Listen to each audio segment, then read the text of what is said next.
स्वागत है आप लोगों का एक बार फिर से मेरे चैनल पे। जो लोग नए आए प्लीज चैनल को आप लोग सब्सक्राइब कर दीजिएगा, जिससे आप लोगों को लेटेस्ट अपडेट और नोटिफिकेशन मिलती रहेगी। मैं आज बात करने वाला हूँ आईआईएफएल फाइनेंस लिमिटेड के बारे में। आपको मालूम होगा ये एक एनबीएफसी की कंपनी है, यानी कि लोन प्रोवाइड करती है ये कंपनी।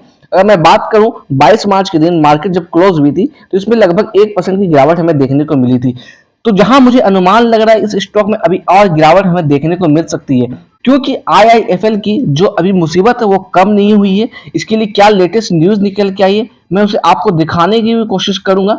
सबसे पहले अगर हम लोग बात करें 5 दिनों में, तो 5 दिनों में ये स्टॉक लगभग 10% आसपास गिर चुका है। वहीं कंपेयर करें हम लोग एक महीने में, तो आप देख पा रहे हैं एक महीने में लगभग 45.5% के आसपास ऊपर के लेवल से स्टॉक गिरता हुआ नजर आ रहा है। अगर समय में थोड़ा पीछे जाकर 6 महीने से हम लोग बात करें, तो 6 महीने में आप देख पा रहे हो लगभग 42.5% यानी कि 42% के आसपास ये स्टॉक गिर चुका है। जैसा मैं आपको कह रहा हूँ ये स्टॉक की मुसीबत अभी कम नहीं हुई है। ट्यूजडे को आप थोड़ा अवेयर रहिएगा। अगर आपके पोर्टफोलियो में ये स्टॉक है तो थोड़ा आपको सचेत होकर काम करना होगा, क्योंकि इसमें कहीं ना कहीं गिरावट अभी और देखने को मिल सकती है।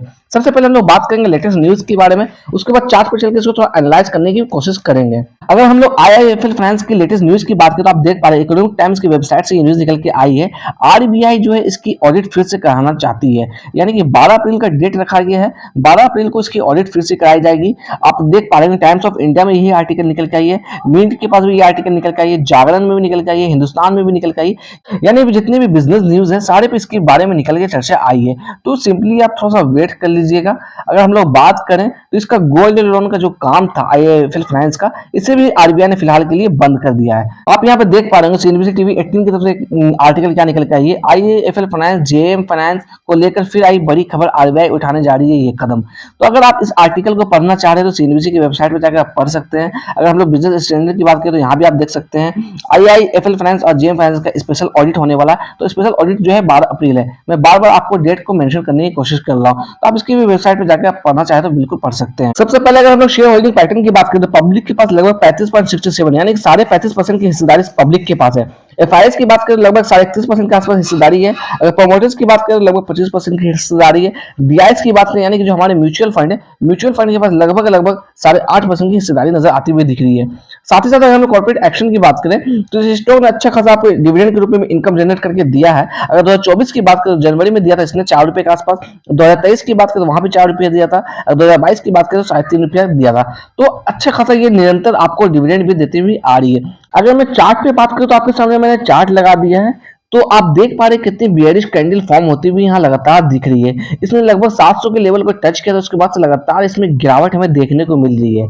अगर मैं बात करूं यहाँ पर आप एवरेज आउट करने के लिए या फिर एक्यूमुलेट करने के लिए आप सोच रहे तो सिंपली आप यहाँ पर अवॉइड करिए, क्योंकि 12 अप्रैल को इसका आरबीआई की तरफ से जो आउटकम आने वाला है उसके बाद ही कहीं ना कहीं किसी भी तरह का डिसीजन ले सकते हैं आप।